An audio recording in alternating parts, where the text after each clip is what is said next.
Hello viewers, আসসালামু আলাইকুম। কেমন আছেন? আশা করি ভালো আছেন। সো ভিউয়ার্স, আজকের ভিডিওতে আমি আপনাদের দেখিয়ে দিব কিভাবে আপনারা আপনাদের ফেসবুক আইডির জন্য আপনাদের পছন্দের একটা ছবি দিয়ে এইরকম ফ্রেম বানিয়ে আপনার ফেসবুক ফিচারে অ্যাড করে আপনার ফেসবুক আইডিকে আরও আকর্ষণীয় করে তুলবেন খুবই সহজে। তো জানতে হলে সম্পূর্ণ ভিডিওটা কন্টিনিউ করতে থাকুন এবং আমার চ্যানেল নতুন এসে থাকলে আমার চ্যানেলকে সাবস্ক্রাইব করে সাথে বেল আইকনটি অল সিলেক্ট করে রাখবেন। সো ভিউয়ার্স, এরকম ফ্রেম ফটো তৈরি করার জন্য আপনাদের দুইটি অ্যাপস প্রয়োজন হবে।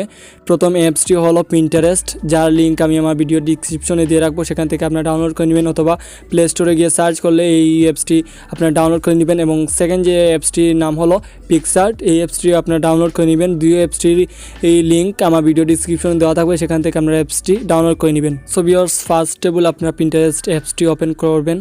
ওপেন করে দেওয়ার পরে এরকম একটা ইন্টারফেস আপনার সামনে শো হবে।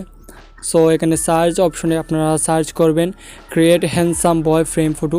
আমি আবারও বলছি, create handsome boy frame photo লিখে সার্চ করে দেওয়ার অনেকগুলো রেজাল্ট আপনার সামনে শো হবে।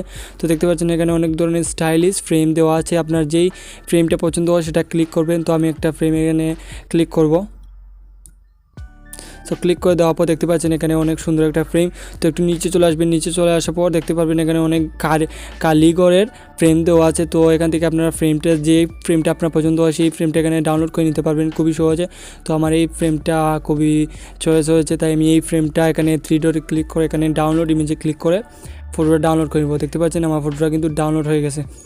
সো ভিউয়ার্স, আরেকটা কথা, এরকম অনেক ধরনের স্টাইলিশ ফ্রেমের কালীগড়ের লিঙ্ক আমার ভিডিও ডিসক্রিপশনে দেওয়া থাকবে, সেখানেও ক্লিক করে আপনারা এই কালীগড়ের ফ্রেমটা ডাউনলোড করে নেবেন খুবই সহজে।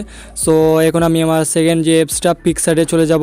সো ভিউয়ার্স, আমার ব্যাকগ্রাউন্ড ফটোটা ডাউনলোড করা হয়ে গেছে। তো আমি এখন পিকসার্ট দিয়ে আমার ফটোটা খুবই সহজে এডিট করে ফেলবো। সো ভিউয়ার্স, ফটোটা এডিট করার জন্য প্লাস আইকনে ক্লিক করবেন। ক্লিক করে যে ব্যাকগ্রাউন্ড ইমেজটা আপনারা ডাউনলোড করেছিলেন সেটা এখানে সিলেক্ট করে দিবেন। সিলেক্ট করে দেওয়ার পরে এখানে আপনারা অ্যাড ফটোতে ক্লিক করে আপনার পছন্দের সেই ছবিটা, যেই ফটোটা আপনারা এখানে অ্যাড করতে চান সেই ফটোটা এখানে অ্যাড করে দিবেন। সো আমি একটা ফটো এখানে অ্যাড করে দিব। সো দেখতে পাচ্ছেন আমার ফটোটা এখানে দিয়ে দিব আমি। সো এখানে আপনারা এই সাদা অপশনটা এখানে সম্পূর্ণভাবে আপনারা ছবিটা এখানে অ্যাডজাস্ট করে দিবেন। সো ছবিটা একটু বড় হয়ে গেছে।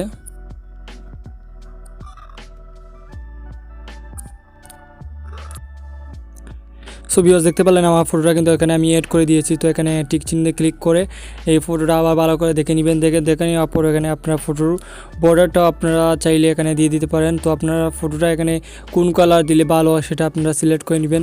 তো আমি বর্তমানে এটা হলুদ কালার দিয়ে রাখছি। হলুদ কালার দিয়ে দেখতে পাচ্ছেন আমার ফটোটা কিন্তু তৈরি হয়ে গেছে। খুব সুন্দর একটা ফটো এখানে এডিট হয়ে গেছে। তো চাইলে আপনারা খুব সহজে দেখতে পারেন এভাবে এই ফটোটা এডিট করতে পারেন এবং আপনার পছন্দের ছবি দিয়ে। এরকম ব্যাকগ্রাউন্ড আরও আছে, আপনার চাইলে এরকম ব্যাকগ্রাউন্ড আরও ডাউনলোড করে এখানে আপনার ফটো অ্যাড করে আপনার ফেসবুক ফিচার ফটোতে অ্যাড করে দিতে পারেন। আর এই ফটোটা কীভাবে আপনারা 9 কাট করে ফেসবুকে অ্যাড করবেন তা নিয়ে আমার ভিডিও আছে, চাইলে আপনারা দেখতে পারেন। কীভাবে এই ফটোটা 9 কাট করে ফেসবুকে অ্যাড করতে হয় তা নিয়েও ভিডিও আছে, আমি আমার ভিডিও ডিসক্রিপশনে দিয়ে রাখবো। সেই ভিডিও দেখে আপনারা 9 কাট করে ফেসবুকে আপনারা অ্যাড করতে পারেন খুবই সহজে। সো আজকে ভিডিওটা যদি আপনার কাছে একটু পরিমাণ ভালো লাগে থাকে, আমার ভিডিওতে একটা লাইক করে আমার চ্যানেলকে সাবস্ক্রাইব করে সাথে বেল আইকনটি অল সিলেক্ট করে রাখবেন। সো সবাই ভালো থাকবেন, সুস্থ থাকবেন। আসসালামু আলাইকুম।